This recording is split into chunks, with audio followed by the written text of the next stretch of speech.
Hola amigos, hay una parte de mí que se quiere apropiar y hacer dueño de las ideas que aparecen en mi mente.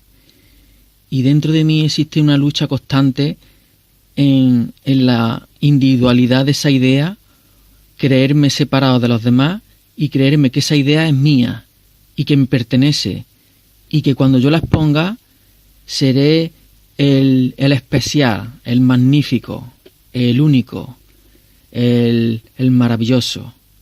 Y así de esa manera caigo en la separación de todos mis hermanos. Entonces esto es una lucha constante que hay en mi mente porque quiero mantenerme en la unicidad y saber que las ideas que llegan a mi mente no me pertenecen. Yo solamente soy un medio por el cual llega la idea, ¡plá!, y se expresa. Por lo tanto, hay momentos en que me quiero reservar la idea y no quiero compartirla porque pienso de que viene de mí, de que el esfuerzo viene de mí, pero es mentira. Esa idea me la han regalado. Yo solamente es como una semilla. Tú tienes una semilla, por ejemplo, de avena o de trigo, y tú la plantas en la tierra, y tú la vas regando, le echas agua. Tú solamente, lo único que puedes hacer para que crezca la semilla es mantener una tierra en las condiciones buenas, regarla, que le dé la luz, pero la semilla, lo que va a salir, no depende de ti. La semilla ya era lo que es. Tú solamente debes de tener terreno propicio para que aquello florezca y salga la rama y aparezca la hoja, la flor, ¿vale? Entonces nosotros somos como una tierra. Si tenemos una tierra fértil donde la abonamos y la preparamos, la idea aparece por sí misma. La semilla crece, pero no va a salir lo que tú quieras. Va a salir, si es una semilla de un melocotonero, va a salir un melocotonero. Si es una semilla de tomate, va a salir una tomatera. Entonces yo estoy abonando el terreno para que salga la idea. Estoy estudiando y mirando. Pero luego la idea viene de forma gratuita a mí. Me la regalan. Pero para que me la regalen y germine, debo de estar pensando y regando y cuidando la tierra y poniéndola al sol, ¿vale? Quitando las malas hierbas. Pues aquí traigo una idea que me han regalado. Y yo creo que estamos muy cerca de conseguir el objetivo. Este experimento se llama Espira en corto, movimiento virtual. Vamos a verlo. El movimiento el que siempre nos exponen en la teoría de generación de electricidad, lo voy a poner, pero que todo el mundo lo sabe. Tenemos un imán y bien, el imán fijo y la bobina se mueve, está en la bobina, se mueve el movimiento y la bobina corta las espiras del imán. Ya sabemos todos que la espira es así, la línea de fuerza se contemplan básicamente así. Cuando la bobina atraviesa, o bien la bobina quieta y el imán se mueve, generamos corriente eléctrica en esta espira. Si la espira está en cortocircuito, o sea, un anillo cerrado, sabemos que se produce una corriente por su interior. Si queremos aprovechar esa corriente, debemos de abrir el circuito y hacerlo pasar por una lámpara. Entonces, al circular la bobina en movimiento alrededor del imán, genera una electricidad. Esto lo tengo aquí, que ya lo habéis visto mucho, pero lo voy a hacer porque no cuesta trabajo. Tengo un imán, tengo la bobina, ahí está la bobina la tengo puesta en el amperímetro, estoy cerrando el circuito con el amperímetro, paso el imán y vemos cómo la aguja se mueve. ¿Cuántas millones de veces lo hemos visto? Bien, entonces aquí viene la idea que me han regalado. El movimiento virtual de la espira. Imagináramos tenemos muchas espiras, ¿vale? Y no va a haber movimiento, ni el imán ni la espira. ¿Qué tendría yo que hacer? Pues primeramente tendríamos un punto común en todas las espiras.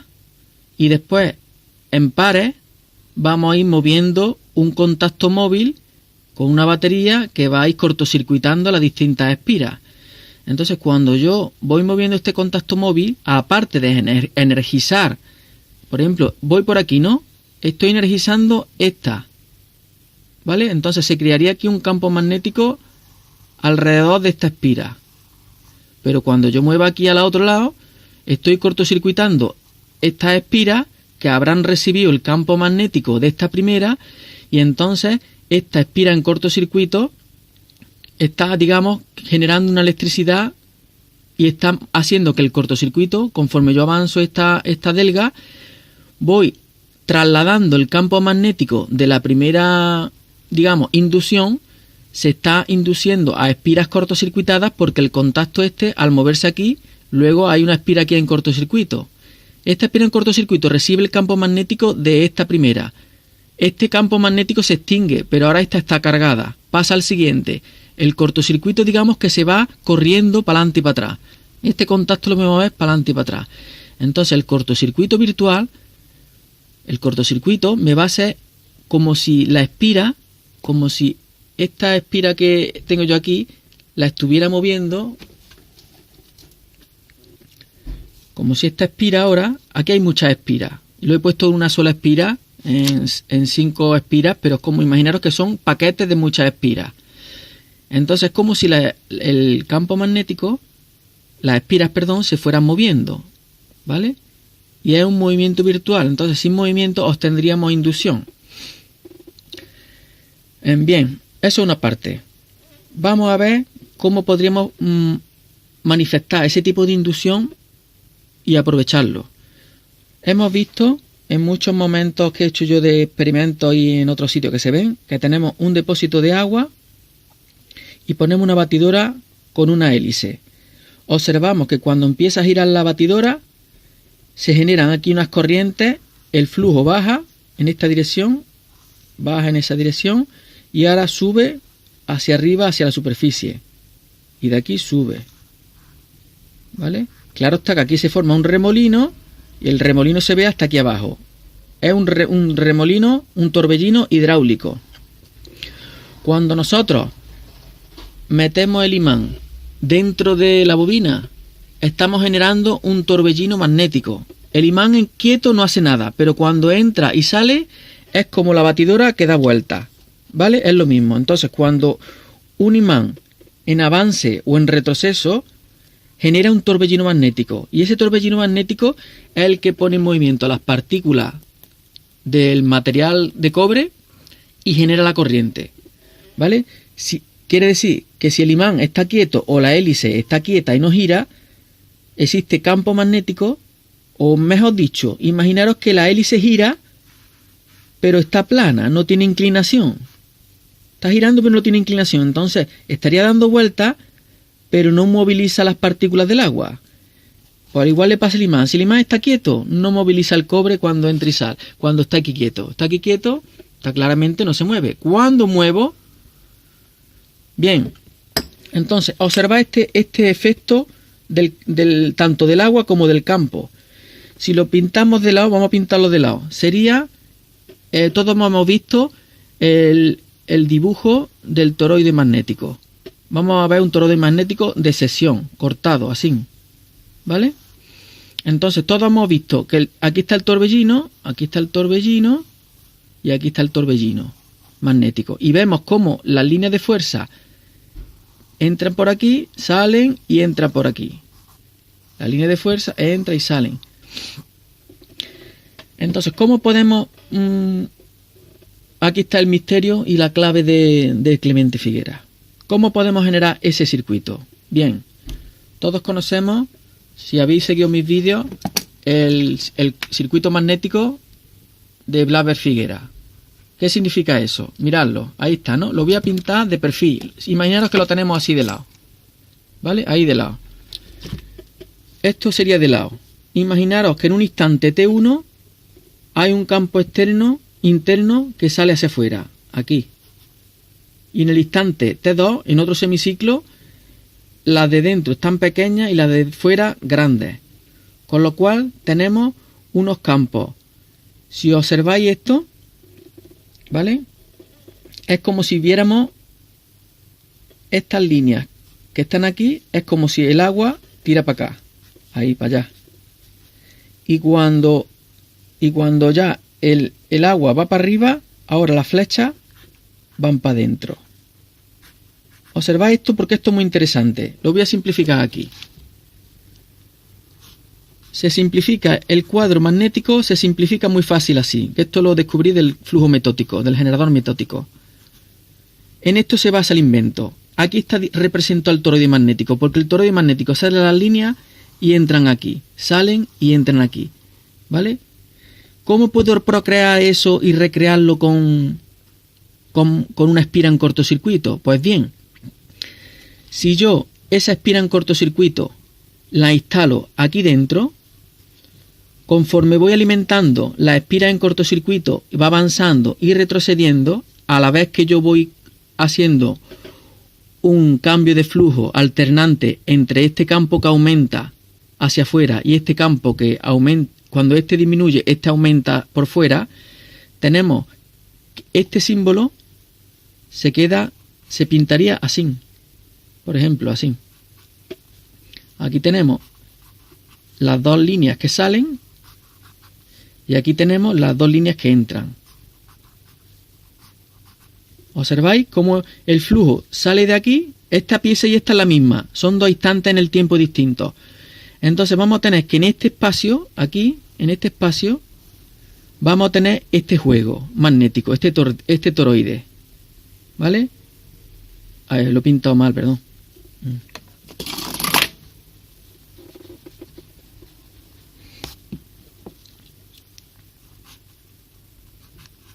Tenemos este juego magnético, ¿vale? Este juego, aquí está el toroide. Las líneas, cuando pulsan estas dos para afuera, estas dos para afuera. Cuando empiezan a ponerse pequeñas, luego entran por aquí, se agrandan estas y va haciendo esto. ¿Y cómo hacemos para que en este campo, en este espacio, haga para adelante y para atrás? Pues tenemos la resistencia en cortocircuito, que no es ni más ni menos, atención al dato, la resistencia variable de Clemente Figuera, realmente la inducida I, cada paquete aquí chiquito, cada paquete chiquito es un paquete de resistencia. ¿Cómo lo he descubierto? Pues me ha venido la idea y fijaros, qué curioso. Tenemos aquí la salida de la inducida, ¿no? Esta es la salida de la corriente. Mirad el grosor de las líneas que tiene. Mirad qué grosor tiene de las líneas aquí. Nos están diciendo indirectamente de que la corriente se va a sacar de aquí. En este punto. En este punto. Y en este, ahí voy a poner la carga. Ese es el punto de la carga. Entonces, tenemos que la resistencia de generación de campo magnético, esta resistencia no solo sirven para que el campo aquí aumente, mientras que en esta disminuye, ¿ves? Mientras cuando están aquí chicos, aquí crece. Sino que en el ciclo contrario, cuando estas crecen, aquí estas crecen, estas son pequeñas. Tenemos norte-norte y norte-norte. Estamos creando aquí una línea de fuerza y aquí otra línea de fuerza, pero con el sentido de bucle o energía de motor magnético universal. Vamos a llamarle motor cósmico, ¿vale? Entonces, este toroide lo estamos generando dentro de este vínculo. Entonces, ¿qué hace Clemente Figuera? Pues que coloca muchos sistemas. Estos 4 electroimanes corresponderían a un motor, por ejemplo, estos 4, como tiene paquetes de 4, corresponderían a 1, 2, 3 y 4. Aquí tendríamos la inducida y aquí tendríamos la inducida. ¿Vale? Estos están para afuera y estos están para adentro. ¿Qué se puede hacer? Esto se podría hacer así con 4. Se podría hacer con 4, así, mirad. Imaginaros que yo estos 4, estos de aquí de los lados, no los tengo. Y tengo estos 4, nada más que estos 4. Pero las masas polares de estos interiores, los alargo y los pongo muy grandes. Los pongo muy grandes, como cuando los motores vemos las masas polares. Vemos en un motor que a lo mejor tiene solamente 2 masas polares, una masa polar aquí y otra masa polar aquí, ¿vale? Pero yo puedo alargar la masa polar, ponerle unas expansiones y llega a toda la periferia. Entonces la bobina que está aquí dentro o el rotor está afectada por mucho campo magnético. Lo mismo lo puedo hacer así, que lo puedo hacer con 4. Pongo 4, ¿vale? Pongo 4, estas masas polares son un poquito más pequeñas, aquí, aquí, aquí y aquí, y estoy haciendo el mismo efecto pero con 4 electroimanes. Me da 4 que con 2. Y ahora dentro de esos 4 hay otros 4, como lo vemos aquí. Ese es el generador Blaber-Figuera, ¿vale? Lo mismo podemos hacerlo, ¿ves? Y aquí dentro, en el interior, pues va colocada lo que es la resistencia variable. Esta resistencia variable va colocada ahí dentro.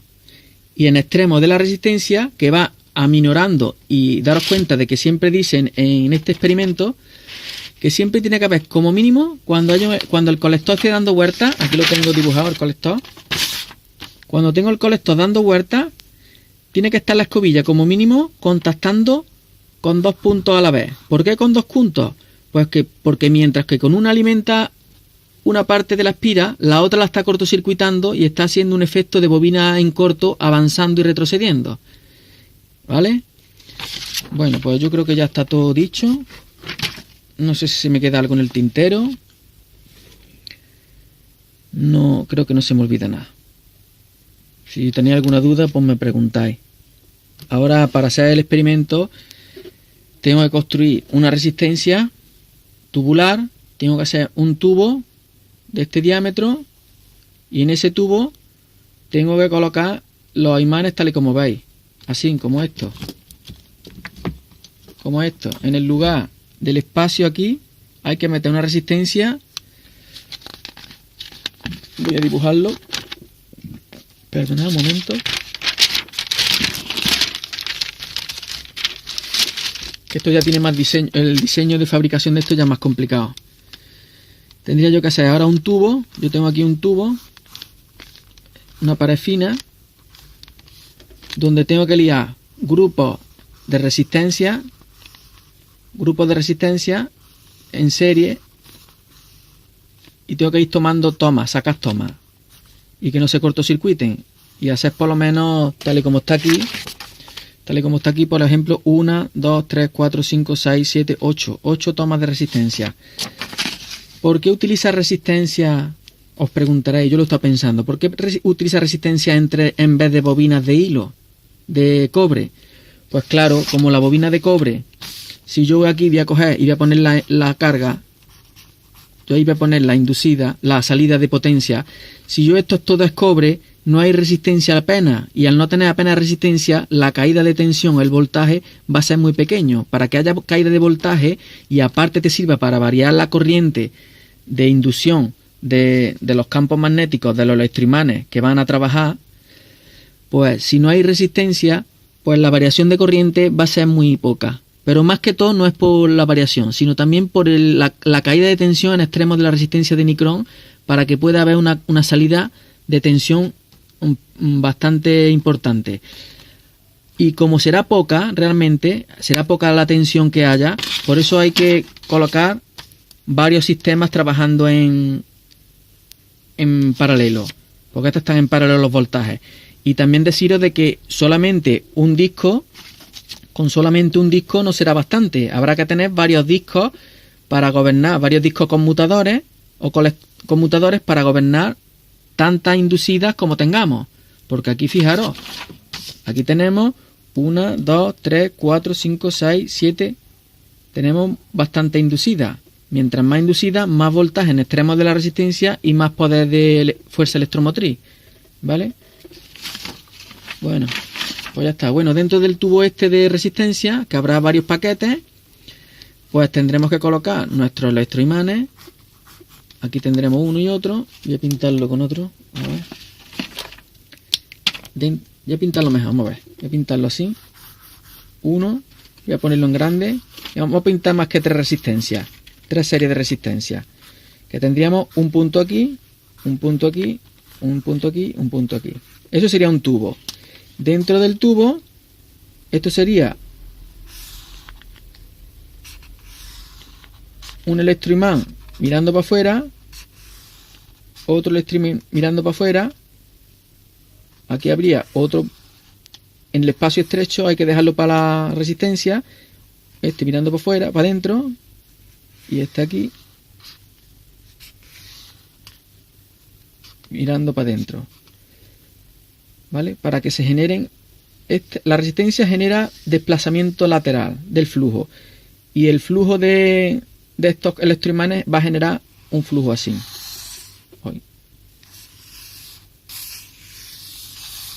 ¿Vale? El flujo del toroide. Y el flujo del toroide va a ser desplazado por las corrientes de la resistencia y cortado por la resistencia. Y al ser cortado se va a generar esa inducción. 20 minutos. Hasta luego, Lucas.